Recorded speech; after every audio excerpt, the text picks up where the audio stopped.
In this article, we will discuss about Supreme Court judgment on Forest Conservation Act 2023 and how Supreme Court changed the definition of forest. So let's discuss the issue in detail.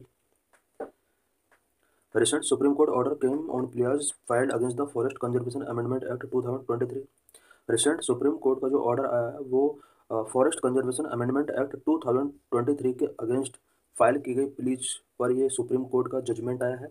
The Supreme Court directed that the expression forest will continue to have a broad and all encompassing meaning for the time being. Supreme court ने government को direct किया है कि forest word का जो expression है वो broad and all encompassing meaning को कवर करना चाहिए जब तक कि इससे रिलेटेड स्टेट और यूटीज के द्वारा कोई कानून नहीं बन जाता है. It means mainly supreme court ने कहा है कि all state and all UTs को फॉरेस्ट लैंड से रिलेटेड स्पेशली जितने फॉरेस्ट हैं स्टेट के अंदर उससे रिलेटेड डाटा प्रोवाइड करना होगा. और जब तक ये डाटा नहीं आ जाता है तब तक फॉरेस्ट का जो मीनिंग गवर्नमेंट को टेकिंग करना होगा वो डिक्शनरी मीनिंग जो है इसका उसको टेकिंग करना होगा. Supreme Court passed the order on petition challenging the amendment introduced in 2022 to the Forest Conservation Act 1980. Forest conservation act 1980 के अंदर 2023 में कुछ अमेंडमेंट किए गए थे. इसके अगेंस्ट सुप्रीम कोर्ट के अंदर कुछ पिटिशंस फाइल की गई थी. उन पिटिशंस पर सुप्रीम कोर्ट ने ये ऑर्डर उसके अगेंस्ट पास किया है कि फॉरेस्ट का जो मीनिंग गवर्नमेंट के द्वारा डाइल्यूट करने की कोशिश की गई है वो ना किया जाए बल्कि फॉरेस्ट वर्ड का जो डिक्शनरी मीनिंग है उसी के हिसाब से इसको टेकिंग करना होगा. The 1980 statute was enacted to check further deforestation leading to ecological imbalance. 1980 में फॉरेस्ट कंजर्वेशन एक्ट जो बनाया गया था वो इसलिए बनाया गया था ताकि 1980 के बाद डिफोरेस्टेशन को कंट्रोल किया जा सके एंड इकोलॉजिकल इम्बैलेंस को यहाँ पर कंट्रोल किया जा सके. What was the petitioners argument. Supreme court के अंदर जो पिटिशनर के द्वारा गिवन की गई हैं वो क्या है. The petitions had argued that Section 1A introduced through the Amendment Act has circumscribed or substantially diluted the definition of forest to two categories.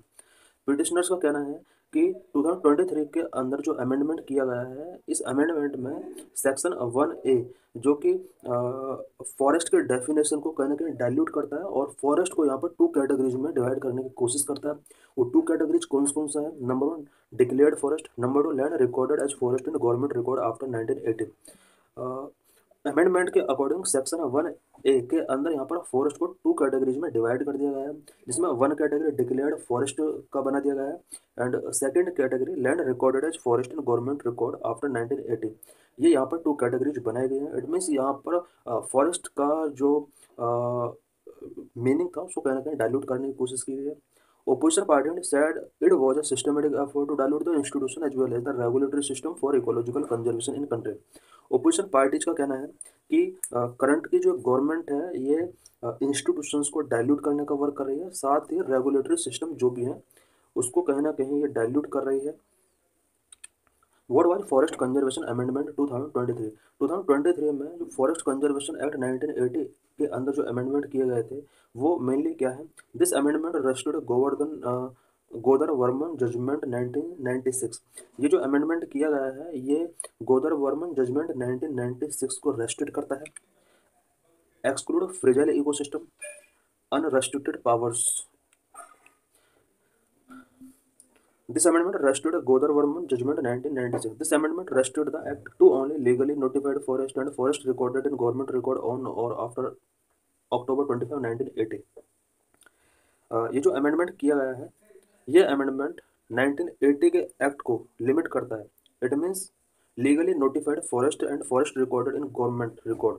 यहाँ तक फॉरेस्ट की डेफिनेशन को लिमिट करता है. स्पेशली 1980 के बाद जो भी लीगली नोटिफाइड फॉरेस्ट हैं और जो भी गवर्नमेंट रिकॉर्ड में फॉरेस्ट रिकॉर्ड किया गया एरिया है उसी को ये फॉरेस्ट मानता है. गोदर Varman judgement 1996 extended the scope of the act to the dictionary meaning of the forest area with trees rather than just area legally notified as forest.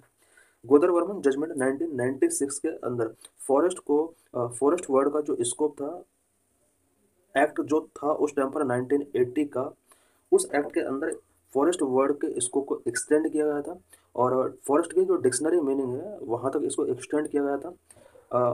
Dictionary के अंदर फॉरेस्ट का जो मीनिंग है area with trees rather than just area legally notified as forest.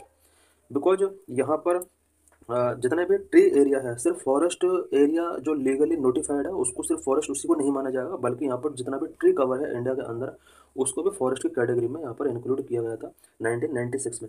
It means 1996 में जो गोदर Varman judgement आता है, इस जजमेंट के अकॉर्डिंग 1980 का जो फॉरेस्ट कंजर्वेशन एक्ट था, उस एक्ट का जो स्कोप था उसको ब्रॉड किया गया और फॉरेस्ट की डेफिनेशन को यहाँ पर एलेबोरेट किया गया। बट 2023 के अंदर अगेन इस डेफिनेशन को यहाँ पर समराइज करने की कोशिश की गई है। Exclude a fragile ecosystem. New amendment remove the need for forest clearance for security related infrastructure up to 100 kilometre of international border. New amendment जो किया गया है यहाँ पर सिक्योरिटी रिलेटेड इंफ्रास्ट्रक्चर के लिए यहाँ पर फॉरेस्ट क्लियरेंस की नीड को यहाँ पर रिमूव कर दिया गया है। स्पेशली इंटरनेशनल बॉर्डर के 100 किलोमीटर एरिया के अंदर अगर कोई भी सिक्योरिटी रिलेटेड इंफ्रास्ट्रक्चर डेवलपमेंट होता है तो यहाँ पर किसी भी टाइप के फॉरेस्ट क्लियरेंस की यहाँ पर जरूरत नहीं है, ऐसा इसके अंदर प्रोविजन कर दिया गया है। It includes globally recognized biodiversity hotspots such as Northeast India forest and high altitude Himalayan forest.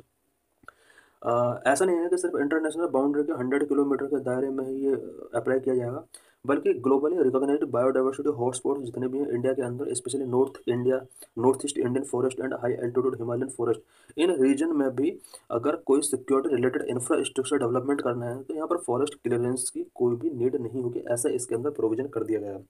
Unrestricted power. It gives power to the union government to specify any desired use beyond those specified in the original or amended act. यहाँ पर union government को any desired use को specify करने की power दे दी गई है। It means government अपने according किसी भी फॉरेस्ट का डिजायर्ड यूज कर सकती है, जो कि एक अनरेस्ट्रिक्टेड पावर को शो करती है। It will lead to potential exploitation of forest without adequate environmental scrutiny. बिना एडिक्वेट एनवायरमेंटल स्क्रूटिनी के यहाँ पर फॉरेस्ट का एक्सप्लोइटेशन गवर्नमेंट अपने अकॉर्डिंग कर सकती है। What is Supreme Court verdict? Supreme court का क्या वर्डिक्ट आया है? Some of the observations made by the Supreme Court over the pleas challenging the 2023 amendment to the Forest Conservation Act 1980. Forest conservation act 1980 के अंदर 2023 में जो amendment किए गए थे, इसके अगेंस्ट कुछ प्लीज यहाँ पर फाइल की गई थी सुप्रीम कोर्ट के अंदर। सुप्रीम कोर्ट के रिसेंटली कुछ ऑब्जर्वेशंस आए हैं। Number 1, the all encompassing dictionary meaning will continue until the state and UTs prepare a consolidated record of forest land.